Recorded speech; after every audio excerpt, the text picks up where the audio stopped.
Hello and welcome to Foreign Policy Focus, episode 46. I am the show's host, Kyle. Thank everybody so much for tuning in today. I hope I got a good show put together for everyone. I am looking at growing and expanding the show. It's going well so far, but if everybody could just take the couple minutes to share the show and really, actually recommend it to somebody, say, hey, check out one of these episodes, that would be great. I do notice online when people are sharing the show, sometimes I get the notifications from Twitter or Facebook or whatever. So for all of you who are doing that, thank you so much. I really appreciate it. It's helping the show to grow and it's helping the message get out there. I've talked about before the challenges of foreign policy and just the narrative being so built up against you. But even the narrative being against you, there's other obstacles in our way, like the current officials in charge really just have no idea. We have a great example of this, and this is General Mattis on Yemen. General Mattis is actually in Riyadh giving a speech, and he says that Iran is trying to destabilize Yemen. Now, Riyadh is the capital of Saudi Arabia, so General Mattis, standing in Saudi Arabia, is blaming Iran for the destabilization of Yemen. Just a quick review on what happened in Yemen. Arab Spring breaks out, and then former President Saleh is kicked out of power in Yemen. The Houthi takes over and pits a fight with the Houthis. The Houthis are a stronger and Shia Muslim group from the north of the country. They come out of the north and are actually able to take the capital city of Yemen from the Yemeni government. Houthi is backed by Saudi Arabia and flees to Saudi Arabia and eventually establishes a new capital for the government of Yemen in the south of the country, located in Aden. Since this time around March of 2015, the Saudis have engaged in a campaign against the Houthis and the people in North Yemen. The Saudis have received support from five country Arab coalition, including the UAE and Qatar, with the UAE being the major supporter and in fact supplying some ground troops even in Yemen. Saudi Arabia has also received a lot of support and assistance from the U.S. government. Even since this war has started, they've received billions of dollars in weapons from the United States. Under Obama and now Trump, we're looking at hundreds and billions of dollars in weapons sales. The total could, I'm sure, be around $500 billion. On top of that, we have the U.S. providing logistical and intelligence support to Saudi Arabia, so helping them to pit the targets, helping them to set up the coordination for the targets. The U.S. is providing mid-air refueling to the Saudi government, which is absolutely essential to their air war against the people of Yemen. The Saudis, I believe, have just F-15s, and so for them to be able to really bomb the capital city where most of the Houthis are located in Sana'a, and to bomb anywhere south of Sana'a, they would not be able to do that without the mid-air refueling provided by the United States to any real extent. They would pretty much just have to show up at the city, bomb, and leave right away. They wouldn't have time to pit targets and carry out a lot of targeting or anything like that. A lot of times now the Saudi planes will actually hover above the city for hours at a time, striking a lot of fear in the Yemeni people who live in the capital city. Saudi Arabia has also enforced a pretty extensive blockade against the people of North Yemen. This has led to some starvation, outbreaks of more disease, people dying of diabetes because they're unable to get dialysis, unable to get to their doctor's appointments, unable to get to their medication. A lot of aid is intentionally delayed by the Saudi blockade so that it either doesn't get to North Yemen or it gets there too late, or I guess sometimes it ends up expiring. The Saudis have relocated the central bank of Yemen. It's essentially taking away the country's only body that was able to kind of finance the loans needed to get food imports into Yemen, and so now it's in a full-on crisis, aid-needed situation. The people of Yemen really don't have too much to provide for themselves. Also, the relocation of the central bank create a situation in Yemen where a lot of people who were either government employees or receiving a monthly stipend from the government stopped receiving that stipend, meaning that they no longer had income. There's a lot of people starving. We have reports from The Intercept saying that people are only eating a meal every other day. Over half of the country's medical infrastructure has been damaged by war. A lot of it's just not accessible anymore. I think you have some 14 million people that are starving and another 5 million who have have absolutely no access to medical facilities at all. And most of this is from the Saudi war against Yemen. Now, if we look at Iran's role in their support for the Houthis and the Houthi rebellion in Yemen, Iran has provided pretty little support to the Houthis over the years. There's some positive rhetoric between the two, like the Houthis travel to Iran. I'm sure they go and talk to Iranian generals and stuff like this, but other than a few shipment of small arms, so we're talking about like AK-47s and rifles like that, which there are plenty of in Yemen. There's absolutely no shortage of light arms in that country. Iran really hasn't provided very much support to Yemen. On the other hand, Saudi Arabia has provided weapons and air covers to tribal forces in Yemen and to Al-Qaeda in Yemen and to mercenaries who they're trying to train to fight for the government in South Yemen. And so the real balance here, the real look at is that Iran's involvement is pretty much irrelevant in Yemen. Yes, they give the Houthis some small arms, but when the Houthis asked for bigger weapons, Iran said no. I think a lot of people are surprised to hear this because it goes against the only narrative that you ever get on TV, which is all about the Iran versus Saudi Arabia split. But in this case, Iran kind of has an option that it's a lot easier and to them more important to back Hezbollah, who fights against Israel, than the Houthis, who fight against Saudi Arabia. Iran certainly perceives Israel as the bigger enemy than Saudi Arabia, is much more concerned about Israel than Saudi Arabia. Now, whether that's right or wrong, I mean, I have no idea. I'm not in Iran, and I don't understand the wants and the needs of the Iranian people on the level of which country they feel is a bigger existential threat to them, but it's clear that the Iranians have picked Israel as that threat, and so they rather back Hezbollah than the Houthis in Yemen. And so for Mattis to make the statement that it's Iran destabilizing Yemen is really nonsensical. It seems clear that Iran's support is minimal, and it wouldn't matter if it was gone, the Houthis would still be the same fighting force they are today, where when you look at the government in South Yemen and the ability for the tribal fighters and the Al-Qaeda forces and the mercenaries to fight against the Houthis, without the support of Saudi Arabia and the United States, is absolutely zero. And so if there's one country that's adding in outside power into Yemen and causing the country to remain in a civil war, it's clearly the Saudis backed by the United States and not Iran. And here you have General Mattis in Saudi Arabia blaming Iran for this. And so one of the questions you had to ask yourself is he stupid or is he evil? Is he lying about the situation on the ground in Yemen in order to prolong the war there so he could either sell more weapons or gain more fame as a general who won another war, or any other possibilities of thought that he might have in glorifying himself or enriching himself by continuing the war in Yemen, and so he lies about it in order to gain popular support in the United States for it? Or is he dumb? Does he misread the situation in Yemen? Does he really not look at the evidence and say to himself, oh, well, to me, it's very clear that the Houthis they did aggress against the government and attack the city of Sana'a, but that was only after the government of Yemen attacked them, and that Iran clearly does not have a big role in supporting the Houthis here, and the Houthis have, not listened to Iran in the past when Iran told them to not do things like Iran said, don't go attack the capital city of Sana'a. They said, don't go south and fight in the city of Taiz in Yemen. And so I think it's pretty clear that Saudi Arabia is clearly the force in Yemen that is causing the destabilization. However, maybe Mattis is just reading the situation for whatever reason. The other thing is that he's just being lied to by other people and believes their lies. I mean, I do suppose that is a possibility, that there's just so many career people at the State Department, weapons makers and lobbyists and all these people who just talk him into it, and he says, well, maybe it doesn't sound right, but everybody's saying do it, so I'm gonna do it. Either way, the situation is creating for the people of Yemen is absolutely bloody and horrific.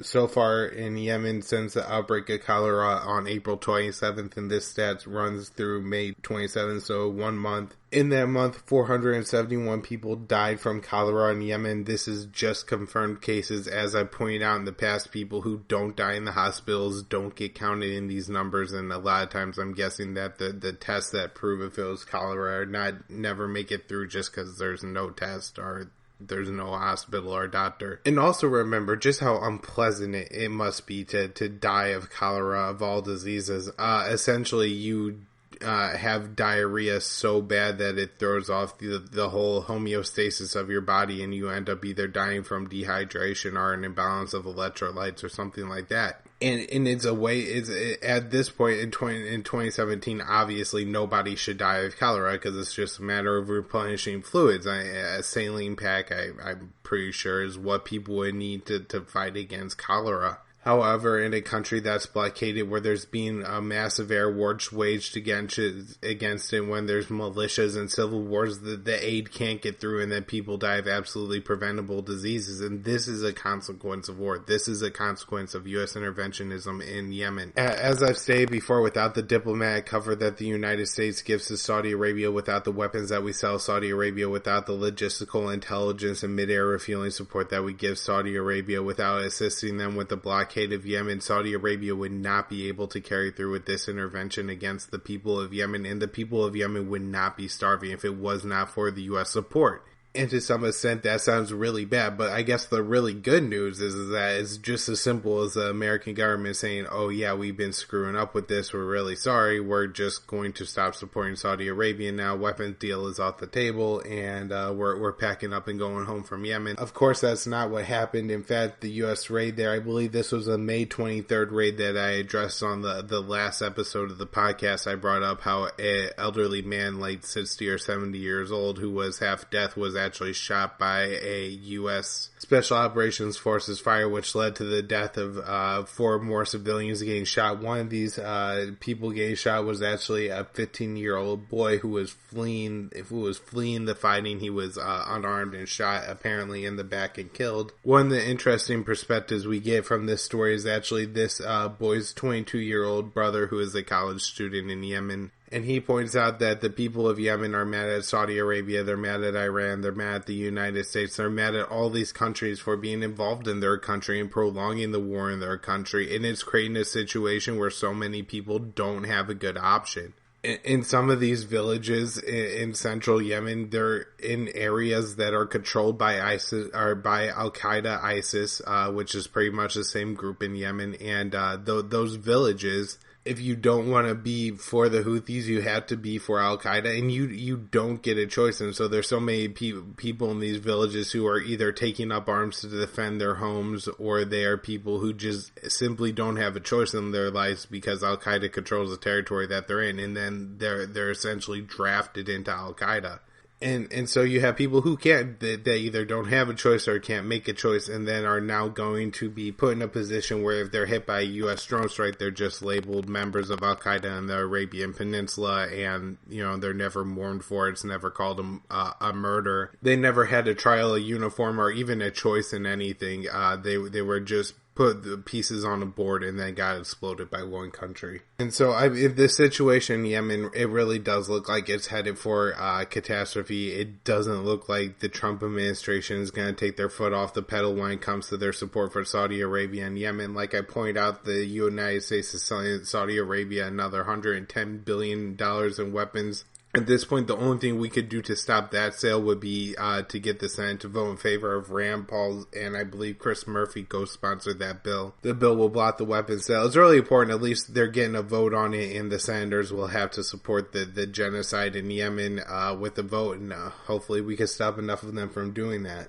I read a story here that says that half of all U.S. armed forces in Afghanistan and Iraq are privately paid for contractor services, or contracted by the Pentagon and their armed forces in these countries. This always brings up some controversy. Obviously, there's been examples throughout history of people using mercenaries and then mercenaries screwing them, to put it, I guess, the most bluntly as possible, where mercenaries will either turn tail or run or accept a fair deal and then betray you. I think for the most part that these are American companies, and they hire former American armed service members to go and then serve overseas as contracted forces. One of the concerns is always is just how accountable are these people?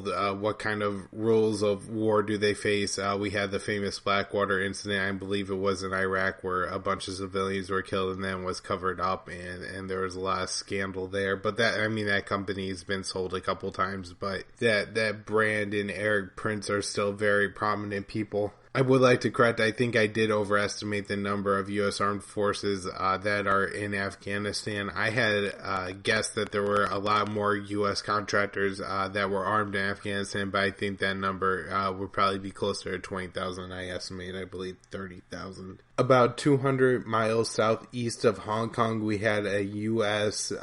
Surveillance plane having an unsafe encounter with two Chinese jets. Apparently, these jets kind of harassed the U.S. spy plane and conducted some maneuvers pretty close to the spy plane that really upset the pilots of the spy plane and apparently the United States. It seems to me that if the Chinese planes were 200 miles off the coast of the United States, then this argument would make a whole lot more sense. But since it was 200 miles off the coast of China, then well, it seems like we're the ones that would have been aggressing against China a little bit and trying to peep in on China, and for them to show some displeasure with that isn't too ridiculous of a thing to expect. I'm sure by, international rules, the U.S. spy plane here was probably in a location that it could have been in, but at the same time, that doesn't mean that, if somebody sets up a telescope across the street and staring at you, that's going to make you mad, and if you put up some signs to get in his way or whatever, no fault of your own. We had a big story breaking that I'm sure most of you had heard about, but it was interesting that as members of an elite Iraqi forces group tortured and murdered, carried out executions, and tortured people in some pretty gruesome ways. I think one of the interesting parts of the story that I would like to talk about that maybe isn't so much covered everywhere else is just, I guess, the lack of morality in the Iraqi special forces that have really been praised by the United States government, particularly this troop, as being one of the most effective against the ISIS guys. There was a video journalist there, or a photojournalist, who they knew was recording and they knew was reporting what was going on in the mission to retake Iraq from ISIS, and then they willingly showed this man tortures and murders and told them about times they murdered people. And then even when they were contacted by the agency that was writing the news story, that the generals didn't even deny that they did it. All right, they might have been corporals. They were officers in the Iraqi special forces. Said, we did it. And so here's an example of one of the problems that you have in Iraq, and that is the good guys aren't all that much better than the bad guys. If you look at it, you have people running around killing people without any proof that they're involved in ISIS, torturing them, and then releasing them because even they admitted they weren't involved in ISIS, versus ISIS, who certainly does some nasty things like dip people in acid and torture and behead people and all this stuff. And so you like I said, you have a situation here where everybody's a bad guy. The civilians don't want any of these people in charge because either way you're liable to be tortured and executed for absolutely no reason. And so it's really a shame. I think it's a really clear example of U.S. foreign policy failures overseas, where even here we have a group that the United States is like, oh, see, now pay attention to these guys. We got it right with these guys. We did it right with these Iraqi Special Forces fighters. And they didn't, because if you look at it, these people are torturers and murderers, and they're just simply not good people. And they're willing to do this in front of journalists. Imagine what they're doing off camera. I will say, looking at this story moving forward, maybe it will be a wake-up call for the administration. I doubt it, but maybe to say, like, hey, we really need to be more and more careful with who we're supporting over there, because even the people within the Iraqi government aren't that good. Even this isn't even an Iranian-backed militia fighting in Iraq. This is a U.S. government-backed Iraqi government special operations, that their best soldiers right now are people who carry out extrajudicial murders, and they pit people up off the streets and torture them. It's absolutely disgusting. I think this may give some idea why that there are probably going to be some places in Iraq that are held by ISIS or just Salafist groups for a long time to come, and that's because the liberators to them are no better than the people holding the city in the first place. I have seen reports that Mosul now is 90% liberated, and this particular group of special forces was called back from Mosul prior to the torture, this report on torture coming out, and so it'll be interesting to know whether maybe the reason that this particular unit was pulled out of Mosul was because they knew this story was about to drop. So there are some U.S.-backed Shiite militias in Iraq that are pushing towards the border with Syria. This is going to be a really interesting thing, because once a U.S.-backed Shiite militiaman in Iraq crosses the border into Syria, they're now considered an Iranian-backed Assad ally and apparently hostile threat to the United States government. And so if these Shiite militias end up pursuing the ISIS fighters into Syria, then what happens from here? Is the U.S. going to then view those people as hostile enemies? I'm not exactly sure what the United States could do moving forward to, I guess, work out this huge problem and propaganda that they've created for themselves, unless they just fully admit that, oh yeah, no, the ones coming from Iraq are okay, but they're coming from the Syria side, they're not. All this, I think, is a bigger reflection on what is becoming a more and more clear picture and what post-Islamic State Syria is going to look like. So suddenly the mostly uninhabited southern Syrian desert there is becoming a very popular battleground. I talked on, I believe, 2 or 3 shows ago, I believe the one Will was on, about the Syrian airstrike, or about the U.S. airstrike on Syrian allied troops that were moving towards Iraq in Syria there, and they were approaching, I guess, like 18 miles away from a U.S. base in the south there.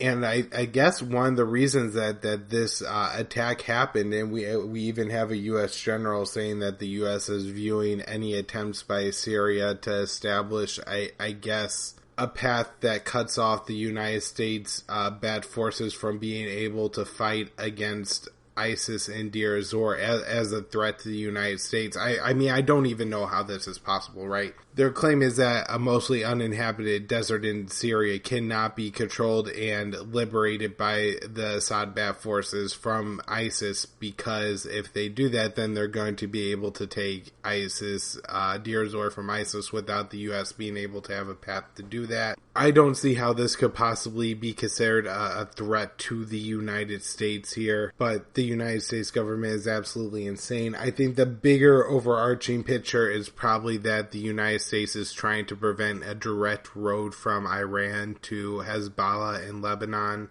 If you look at a map of Syria right now and you look at kind of where the battle lines are for the Syrian government to be able to establish this road, they would have either had to taste where the United States base is, and I believe like Al-Tanab, or they're going to have to take Deir ez-Zor from ISIS and then fight along that highway that leads to Iraq. I mean, either way, a big part of this problem originated because the United States fought the second Iraq war for the Iranian government and not for the Iraqis, and turned Baghdad into a Shiite city, allowing Iran to gain a whole lot more geopolitical power in the region. And so now Iranian weapons can pass through Iraq and one day Syria right into the hands of Hezbollah and Lebanon. This would certainly be a big concern for the Israeli lobby in the United States, and I could really see this becoming a bigger story as we move on in time. And so it's going to be really interesting to see what Syria and Iraq look like as ISIS falls. I think it's going to be quite the mess, and the U.S. doesn't seem to have very many good options on the board, but yet they keep getting involved more and more. The only other stories I want to touch on is that a U.S.-led coalition airstrike killed 20 civilians fleeing Raqqa. This puts the number, I believe, at like 100 for the past week. This is Syrians killed, Syrian civilians killed fleeing ISIS fighters or in ISIS-held towns killed by coalition forces. And so, like I talked about in the past episodes, blowback is a real bitch and it's a problem. And if the United States continues to carry out these absolutely ruthless and indiscriminate attacks against civilians, then we're going to continue to see more and more blowback. Alright, that's where I'll wrap up the show for today. If you like the show, please share the show, subscribe to the show on iTunes, give me a rating and review on iTunes. That would be extremely helpful. Follow me on Twitter at KYAALE. I'm on Facebook at Kyle's Files. Join my Facebook group, Foreign Policy Focus, to talk about foreign policy stuff in there. It's pretty cool. And my personal website is kylesfilesblog.com.